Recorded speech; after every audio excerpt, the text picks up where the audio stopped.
O Senhor esteja convosco. Proclamação do Evangelho de Jesus Cristo segundo Mateus. Naquele tempo disse Jesus a seus discípulos: Vós sois o sal da terra. Ora, se o sal se tornar insosso, com que salgaremos? Ele não servirá para mais nada, senão para ser jogado fora e ser pisado pelos homens. Vós sois a luz do mundo. Não pode ficar escondida uma cidade construída sobre um monte. Ninguém acende uma lâmpada e a coloca debaixo de uma vasilha, mas sim num candeeiro, onde brilha para todos que estão na casa. Assim também brilha a vossa luz diante dos homens, para que vejam as vossas boas obras e louvem o vosso Pai que está nos céus. Palavra da salvação. Glória a vós, Senhor. Vocês podem sentar, por favor. Se domingo passado não tivesse coincidido com a festa da apresentação do Senhor, na leitura sequencial do Evangelho de Mateus, nós teríamos entrado no 5º capítulo. Nós teríamos iniciado a leitura das bem-aventuranças segundo Mateus. Então nós já estamos dentro das bem-aventuranças. Aconselho vocês, durante a semana, tomarem em casa a Bíblia, abrirem no Evangelho de Mateus, capítulo 5º, capítulo 6º, capítulo 7º, são os capítulos que vão nos acompanhar nos próximos domingos, que são considerados os grandes capítulos do Sermão da Montanha. No Evangelho de Mateus, Jesus sobe para a montanha e lembra-nos o grande Bento XVI, no livro sobre a vida de Jesus, Jesus de Nazaré, que Jesus no Evangelho de Mateus, ele se coloca na cátedra do monte para ensinar. Ele está transmitindo algo que é fundamental para a vida do cristão. Então é importante a gente ler em casa, fazer desses 3 capítulos agora nas próximas semanas motivo da nossa oração pessoal. Ouvir que somos bem-aventurados e descobrir aonde estão as bem-aventuranças. Então Jesus hoje, na continuação dessa leitura do Sermão da Montanha, não só somos bem-aventurados, temos que ser sal da terra e luz do mundo. Sal e luz, são as duas imagens que estão presentes na sessão do Evangelho de hoje, que são poucos versículos, né? O 13, o 14, o 15 e o 16, 4 versículos hoje. Sal da terra, luz do mundo, são as imagens fortes que a partir delas Deus está dizendo algo para nós. Então, ser sal da terra e luz do mundo, aqui já contém uma mensagem. Nós somos preciosos e ao mesmo tempo somos humildes. Tem a humildade, a simplicidade, a beleza e a preciosidade do sal e da luz. Duas coisas que às vezes a gente nem percebe, de tão acostumados que já estamos. Segunda-feira eu fui para São João pregar o retiro do propedêutico, e não só aqui, mas lá também o mundo quase desabou de tanta água, e nós ficamos sem energia elétrica na fazenda onde estava acontecendo o retiro, das 4 horas da tarde da segunda até terça-feira à noite. Aí é que a gente foi prestar atenção como a gente se torna dependente da energia elétrica, não é? E não somos mais preparados a não viver com ela. Chegou de noite, você não sabia para onde você ia, aquele breu. Onde que a gente vai? Acabaram as baterias dos celulares, então não tinha mais luz no celular. As lanterninhas que tinham também, a bateria foi acabando, a gente estava longe da cidade, nós ficamos, nem vela não tinha, porque quem imaginou que ia ficar tanto tempo? E a gente começou a perceber o transtorno da vida sem a luz. E o sal, por sua vez, também, se a gente puser sal de menos, a gente percebe que ficou sem gosto, Se a gente puser sal demais, a gente não come. E se tiver na medida certa, a gente nem lembra que está lá dentro. Não é o ingrediente principal, né? Não aparece aos olhos, mas faz a diferença. Então tem preciosidade, tem nobreza, tem humildade, nessas duas imagens que Jesus hoje oferece para nós. O que Deus diz para nós, que a gente não pode esquecer, nessa imagem do sal e da luz. Deus está chamando a nossa atenção para aquilo que não se vê e não se percebe aos olhos. A gente tem que parar para prestar atenção. Ninguém presta atenção que tem luz só quando ela termina, só quando ela não existe. A gente só sente falta dela quando ficou escuro, né? Quando ficou escuro durante o dia, você percebe se tem luz ou se não tem luz? Não, né? À noite, quando fica escuro, a gente começa a não enxergar as coisas, aí a gente começa a prestar atenção. Então a gente convive com a luz durante todo o nosso tempo sem notar que ela está ali. Então a gente precisa prestar atenção nas coisas preciosas que não estão assim, ó, diante dos nossos olhos, né? Não está debaixo do nosso nariz.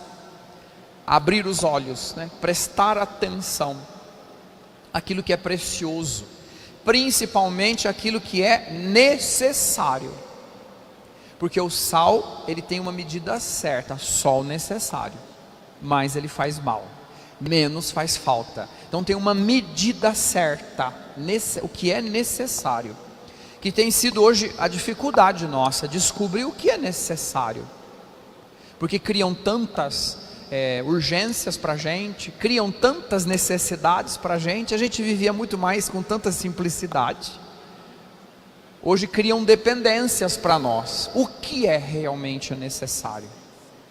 Ser luz para os outros, ser sal na vida dos outros, ter luz na nossa vida, ter a vida com gosto. Isso é necessário para a gente se sentir feliz, realizado, contente. Então, e lembrando também que na mensagem da luz, na imagem da luz e na imagem do sal, lembremos, Deus está trabalhando silenciosamente nos nossos corações. A gente não percebe quando falta, quando a aguinha bate na bunda, né? Aí a gente acorda de vez em quando, mas silenciosamente Deus está dando gosto para a gente. Silenciosamente Deus está iluminando a cada um de nós, através da palavra que a gente escuta, da palavra que eu sei que vocês leem em casa todos os dias, que a Sagrada Escritura está lá na vida de vocês todos os dias vocês leem um trechinho do Evangelho, do Salmo. Tenho certeza que vocês fazem isso. Eu não precisava nem estar falando, nem estar lembrando disso, nem estar insistindo nessas coisas, né? Que é uma coisa redundante. Mas tive vontade de lembrar disso, né? Do fato da gente deixar o Espírito Santo agir na vida da gente nos momentos de oração. Deus também age silenciosamente quando a gente dá testemunho para os outros. O nosso testemunho é um modo de Deus silenciosamente agir no coração das outras pessoas. Hoje a primeira leitura do profeta Isaías, ela também é uma profecia para nós hoje. E o que o profeta está anunciando dentro desse contexto de sal e luz, de luz? Nós temos que ser sinais para os outros, a partir da nossa capacidade de tomar decisões fortes. Quando eu tomo uma decisão forte, verdadeira, eu sou luz para os outros. Porque a minha decisão geralmente envolve a vida de alguém, né? Nunca uma decisão é unilateral, uma decisão é sempre bilateral, né? Envolve ou eu e Deus, ou eu e você, ou eu e a paróquia, alguma coisa. Uma decisão na vida da gente, ela de algum modo ela vai afetar alguém ou alguma coisa. Então, quando em Deus eu tomo uma decisão forte, quando em Deus eu decido ajudar alguém, quando em Deus eu decido que eu não vou permitir que meu irmão tenha fome, eu não vou permitir que ele sofra, eu não vou permitir que ele se desoriente, porque eu vou ajudar, eu vou intervir de algum modo, eu estou sendo luz na vida dele. Então o profeta Isaías mostra essa imagem da luz de uma forma muito concreta. Eu sou luz para os outros, quando nas minhas decisões eu decido decisões cheias de amor que vão construir alguma coisa na vida do outro, mesmo quando a minha decisão também for para ajudar o outro a não cair no buraco. Eu vou ter que dizer não, eu vou ter que ser durão, eu vou ter que proibir, eu vou ter que, na sua casa, né? Na educação dos filhos, tem hora que para ser luz na vida de alguém, você vai ter que torcer o ramo, você não vai deixar a coisa estragar. E você é cristão, você não vai aceitar na sua vida aquilo que socialmente é aceitável, porque você vive segundo o Evangelho. Então você vai ter que tomar decisões fortes. Isso vai trazer luz para a tua vida e luz para a vida das pessoas. Quando a gente entra aqui no Evangelho, e Jesus usa as duas experiências do sal e da luz, lá na cultura do Médio Oriente, o sal e a luz, eles têm significados muito fortes. Então, a imagem do sal e a imagem da luz transmitem conceitos para nós. Então vamos lá, o que significa para eles o sal? Principalmente, o sal é algo que purifica, que conserva. O sal desinfeta. Põe sal na tua ferida para você ver. Arde, né? Queima, cicatriza até, cauteriza. Mas o sal também é sinal de aliança, de solidariedade e de sabedoria. Para nós hoje o sal não significa nada, mas vocês sabem que num determinado período da história o sal valia mais do que ouro, né? O sal tinha um valor imenso. Aqui no Brasil a gente tem sal demais, inclusive a gente come sal demais, vocês sabem, né? O brasileiro é o povo que mais consome sal no mundo, porque a gente tem, quanto que custa um saquinho de sal? Sai aí para o mundo onde não tem oceano Atlântico para você ver quanto que custa um saquinho de sal. Então a gente exagera, né? A gente também tem açúcar demais, e a gente põe açúcar em tudo, né? A gente abre lá o potinho e põe açúcar até onde não precisa. A laranja está doce, mas a gente põe açúcar.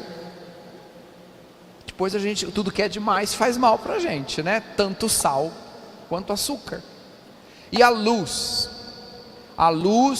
ela é sinal de vida. Quando Deus criou o mundo, a primeira coisa que Deus fez, Ele fez a luz. A luz é sinal da vida. A luz, ela orienta, ela ilumina e ela elucida. Ela mostra alguma coisa para a gente. A primeira obra de Deus é a luz, por isso é fonte de vida. E depois a própria palavra, quantas vezes nós escutamos na Sagrada Escritura: tua palavra é luz para os meus passos. Então a luz é algo divino. A pessoa que vive no Médio Oriente, ele quase identifica a luz com a pessoa de Deus. Deus é a luz, Deus é luz, Deus é amor. Então nós vamos trazer isso tudo para dentro de nós, porque nós temos um dever, né? Nós precisamos ser luz para os outros, sal para os outros. Então o último versículo do Evangelho lembra o que somos. Somos sal, somos luz. E o que nós temos que fazer? Nós precisamos iluminar os outros. Último versículo: assim também brilha a vossa luz diante dos homens, é o teu testemunho, para que vejam as vossas obras e louvem o vosso Pai que está nos céus. Então Deus vai se servir de nós, da nossa boca, dos nossos olhos, das nossas palavras, das nossas mãos, das nossas intenções, para que a luz dele, o gosto dele, o sabor dele, a vida dele chegue até o coração das pessoas. Creio em Deus Pai Todo-Poderoso, Criador do céu e da terra.